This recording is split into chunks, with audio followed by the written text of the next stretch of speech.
Hello everyone, welcome back to my channel, Angela's Universe.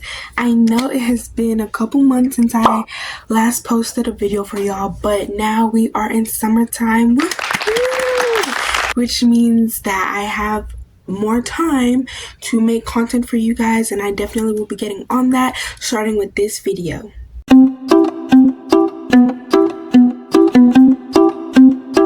Okay, so today we're going to be talking about some advice that I'd give my younger self now. I graduated not too long ago, a couple weeks ago actually, so I'm going to high school in August when August comes around, and I'm nervous, I'm happy. That's probably going to be a whole nother video on its own, but this is just some advice that I'd give my younger self from everything that I've experienced in middle school. I can barely remember elementary, but some of what I experienced in elementary school too. And yeah, so advice number one would be, don't just tell anyone anything. One thing that I noticed a lot in middle school is that a lot of people like drama, they like tea, they like gossip, they always want to know what's going on, why this person made this person cry, why this fight happened, what, so and forth. And honestly, it can be a never-ending chain of drama, which is so exhausting. Like, trust me, I've been there. But one thing I learned is that you can't just trust people easily, especially with information that could affect somebody's like social status or information that could affect somebody's like life. Don't just tell anybody anything. I remember I had this friend, and I'm gonna be doing some story times too, but I had this friend, me and her, we were close, but not like really close, and it would be kind of like we always hung out in groups, but whenever it was just the two of us, I wouldn't know what to talk about, so I would just tell her drama and stuff that I knew about. And of course, that was my first mistake, because I didn't really know her like that. Yeah, I didn't really know her like that, so I was just telling her other people's business that had nothing to do with me. And then after I told her that drama, a week later, people would be coming up to me saying, why did you tell her this? Why did you tell her that? Apparently this and this and this. And a lot of something that I notice is that whenever you tell somebody drama, like, they're going to, of course, tell other people. And it always starts with, don't tell anyone, the chain just keeps on going and keep on going. So I'm just saying, whenever somebody confides in you with such information and something personal that they don't want getting out, don't run your mouth to people who you know that you can't trust, especially because you're bored or something like that. Number two would be, mind your business. I can't stress this enough. Don't insert yourself in situations that have nothing to do with you, because they can always end up bouncing back on you somehow. Even if you were there when it happened, even if you were helping people, either way, if your name isn't being brought up in the conversation, or if it has nothing to do with you, don't purposely put yourself in front of crossfire. It's like somebody pointing a gun at you and you just put yourself in front of the gun. Like, what are you doing? Nobody asked you to do that. You can't, whenever two people are arguing, I can understand the need to want to make the argument cool down, like, help them out, help them resolve things, but at the same time, it's not your place, because then that can end up bouncing back on you, and those people might come together and like single you out, which isn't okay, which is why you shouldn't be in other people's business in the first place. This is very, very drama heavy, because surprisingly, not surprisingly, middle school does have a lot of drama, but just mind your business, because if nobody asks you to, then what are you doing? Number three would be, listen, but know your limits. When I say listen, but know your limits, it's because I was always the friend that people would feel safe coming to talk to. People would feel nice, like they would just want to vent to me, and I love listening to people struggle. I love listening to people. Like, I love it that people can feel like I'm a safe space for them to tell me stuff, and I like listening to people like vent and giving advice based off what they tell me, but you have to know your limits. One thing I noticed is that people would always come and talk to me, and most of the time they just tell me stuff that I wasn't supposed to know, like secrets or other people's business and secrets.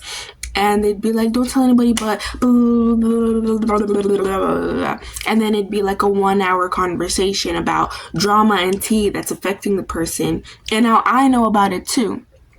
And it's like so many people would do that, and so many people would come to talk to me, to the point where I feel like I needed to explode. Like I felt like I needed to tell somebody. And even though I wasn't supposed to, which put me in a very uncomfortable situation, obviously. And it's like I love listening to people, but I needed to know my limits. I needed to know when enough is enough. I needed to take some time for me, because I would always put other people's needs on top of my own. I would always want to listen to other people's struggles, but not talk about my own. And it's kind of like nobody asked about my own, but yeah. And it's just like you need to be able to know when to stop, when too much is enough, when you're about to explode, you know? Number 4 would be talk about your emotions. This one kind of has to do with number 3, the previous one, but it's like if you don't talk about your emotions with somebody, a trusted adult, the guidance counselor, somebody, like it's going to build up to the point where you feel like you're going to explode. And you never, trust me, you never, ever, ever want to explode at the people who are trying to help you. One thing I realized is that I would always hold things inside, especially because I didn't know who to talk to. I didn't know who to tell. Which is why I'm so thankful for the guidance counselor at my school now. I used her a lot. But I would always hold things inside because I felt like I couldn't tell my mom about it. I felt like I couldn't tell my brother about it. I felt like there wasn't people I could tell about it, and it made me feel like I was stuck, which also made my emotions like build up, which is part of why sometimes I would have random mood swings. I would like be distant. I wouldn't be talking much. I'd be tired a lot. And I would always say, I'm just tired. But I know that there was something deeper that was going on that I just didn't want to talk about. So I'm not saying just don't tell anybody how you feel. Like, remember what we said, don't just tell anybody anything, because you don't know who you can trust and who's just there for the drama. But just tell somebody that you know that you can trust, like an adult. Tell like a guidance counselor. Tell a friend, a trusted friend. Tell somebody about your emotions, or else you're going to end up exploding at someone who you don't want to explode at. One thing I hate is exploding at people who are just trying to help me. Again, I can't stress this enough. Just talk to somebody instead of feeling like you're all alone. Last but not least, number 5 would be academics come first. It's like, it might sound cliche, it might sound like something you probably already heard, but you don't understand how much of a help grades can be. One thing I noticed is that whenever something was going on with me emotionally, or like I was having a bad time, my grades would drop. Like, not like drop, like they were bad, but they wouldn't be my normal performance. And I hated the fact that my stuff going on around me would affect my performance in the classroom. And I realized that using all the previous rules that were in this video, don't tell anybody anything, listen, know your limits, all those things, if I just followed those rules, then I wouldn't even have had a drop point. I would have been focused on my grades, because even if we don't want to admit it, like, I feel like, for me, it might sound weird, but sometimes studying helps me clear my mind. It helps me like forget about other people. It helps me do this, it helps me do that. And when I'm just in like a good state in life, when I'm feeling good and I'm just studying, I'm writing, like I'm getting A's, of course I'm gonna feel even better. Everybody knows how amazing it is to get 100 or an A on a test or like an assignment or something. Like, you feel happy about it. Of course, I'm not saying like I'm perfect, like I haven't failed before, like I've gotten below 70s before, like it's happened to me, it's happened to you probably, like nobody's above failure. But I'm just saying that sometimes whenever we're going through stuff that we don't want to talk about, or whenever we are experiencing different things, it might be harder for us to put our pedal to the metal and just focus on the prize, which is your academics. Either way, grades come first. Like, it should have always been number 1. Not this boy, not this girl, not this drama, not that teacher, not... Grades are the center. They're the reason why we go to school. So everything else is just filler. Anyways, thank you so much for watching. I will be getting more content out for you guys.